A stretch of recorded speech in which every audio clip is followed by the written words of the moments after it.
ಭಗವದ್ಗೀತಾ ಮೊದಲನೇ ಅಧ್ಯಾಯ 25, 26 ಆ್ಯಂಡ್ 27. ಭೀಷ್ಮದ್ರೋಣ ಪ್ರಮುಖತಃ ಸರ್ವೇಷಾಂ ಚ ಮಹೀಕ್ಷಿತಾಂ ಉವಾಚ ಪಾರ್ಥ ಪಶ್ಯೈತಾನ್ ಶೇಗೆ 50 ಪಶ್ಯೈತಾನ್ ಸಮವೇತಾನ್ ಕುರೂನಿತಿ. ಭೀಷ್ಮದ್ರೋಣ ಪ್ರಮುಖತಃ ಸರ್ವೇಷಾಂ ಚ ಮಹೀಕ್ಷಿತಾಂ ಉವಾಚ ಪಾರ್ಥ ಪಶ್ಯೈತಾನ್ ಸಮವೇತಾನ್ ಕುರೂನಿತಿ. ತತ್ರ ಪಶ್ಯತ್ ಸ್ಥಿತಾನ್ ಪಾರ್ಥಃ ಪಿತॄನತ ಪಿತಾಮಹಾನ್ ಆಚಾರ್ಯಾನ್ ಮಾತುಲಾನ್ ಭ್ರಾತॄನ್ ಪುತ್ರಾನ್ ಪೌತ್ರಾನ್ ಸಖೀಂಸ್ತಥಾ. ತತ್ರ ಪಶ್ಯತ್ ಸ್ಥಿತಾನ್ ಪಾರ್ಥಃ ಪಿತॄನತ ಪಿತಾಮಹಾನ್ ಆಚಾರ್ಯಾನ್ ಮಾತುಲಾನ್ ಭ್ರಾತॄನ್ ಪುತ್ರಾನ್ ಪೌತ್ರಾನ್ ಸಖೀಂಸ್ತಥಾ. ಅಲ್ಲಿ ಕಟ್ ಮಾಡಿಕೊಂಡೇ ಬರ್ಕೊಳ್ಳಿ, ಆವಾಗ ನಿಮಗೆ ಕರೆಕ್ಟಾಗಿ ಬರುತ್ತೆ.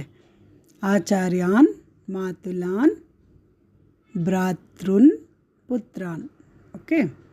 ಸ್ವಶುರಾನ್ ಸುಹೃದಶ್ಚೈವ ಸೇನಯೋರುಭಯೋರಪಿ ತಾನ್ ಸಮೀಕ್ಷ್ಯಸ ಕೌಂತೇಯಃ ಸರ್ವಾನ್ ಬಂಧೂನ ವಸ್ಥಿತಾನ್.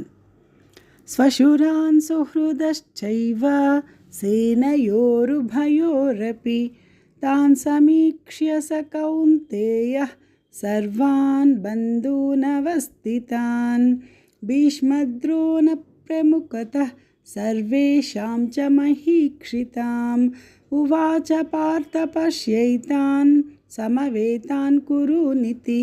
ತತ್ರ ಪಶ್ಯತ್ ಸ್ಥಿತಾನ್ ಪಾರ್ಥಃ ಪಿತॄನತ ಪಿತಾಮಹಾನ್ ಆಚಾರ್ಯಾನ್ ಮಾತುಲಾನ್ ಭ್ರಾತೃನ್ ಪುತ್ರಾನ್ ಪೌತ್ರಾನ್ ಸಖೀಂಸ್ತಥಾ. ಸ್ವಶುರಾನ್ ಸುಹೃದಶ್ಚೈವ ಸೇನಯೋರುಭಯೋರಪಿ ತಾನ್ ಸಮೀಕ್ಷಸ ಕೌಂತೇಯ ಸರ್ವಾನ್ ಬಂಧೂನ ವಸ್ಥಿತಾನ್. ಭಗವದ್ಗೀತಾ ಮೊದಲನೇ ಅಧ್ಯಾಯ 28, 29, 30.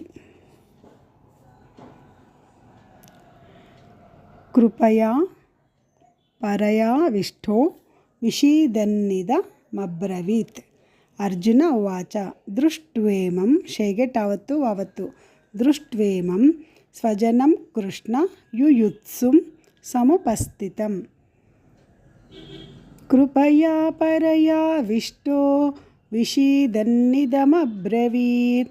ಅರ್ಜುನ ಉವಾಚ ದೃಷ್ಟ್ವೇಮಂ ಸ್ವಜನಂ ಕೃಷ್ಣ ಯುಯುತ್ಸುಂ ಸಮುಪಸ್ಥಿತಂ. ಸೀದಂತಿ ಮಮ ಗಾತ್ರಾಣಿ ಮುಖಂ ಚ ಪರಿಶುಷ್ಯತಿ. ವೇಪದುಶ್ಚ ಶರೀರೆ ಮೇ ರೋಮಹರ್ಷಶ್ಚ ಜಾಯತೆ. ಸೀದಂತಿ ಮಮ ಗಾತ್ರಾಣಿ ಮುಖಂ ಚ ಪರಿಶುಷ್ಯತಿ. ವೇಪದುಶ್ಚ ಶರೀರೆ ಮೇ ರೋಮಹರ್ಷಶ್ಚ ಜಾಯತೆ. ಗಾಂಡೀವಂ ಸ್ರಂಸತೆ ಹಸ್ತಾತ್. ಅದು ತ್ವಕ್ಚೈವ ಅಂತಿದೆ. ಫಸ್ಟ್ ತ್ ಬರ್ಕೊಳ್ಳಿ, ಆಮೇಲೆ ತ್ವ ಬರ್ಕೊಳ್ಳಿ. ಹಸ್ತಾತ್ ತ್ವಕ್ಚೈವ ಕೇಗೆ 50 ತ್ವಕ್ಚೈವ ಪರಿದಹ್ಯತೆ. ನ ಚ ಶಕ್ನೋಮ್ಯವಸ್ಥಾತುಂ ಭ್ರಮತೀವ ಚ ಮೇ ಮನಃ. ಗಾಂಡೀವಂ ಸಂಸತೆ ಹಸ್ತಾತ್ ತ್ವಕ್ಚೈವ ಪರಿದಹ್ಯತೆ. ನ ಚ ಶಕ್ನೋಮ್ಯವಸ್ಥಾತುಂ ಭ್ರಮತೀವ ಚ ಮೇ ಮನಃ.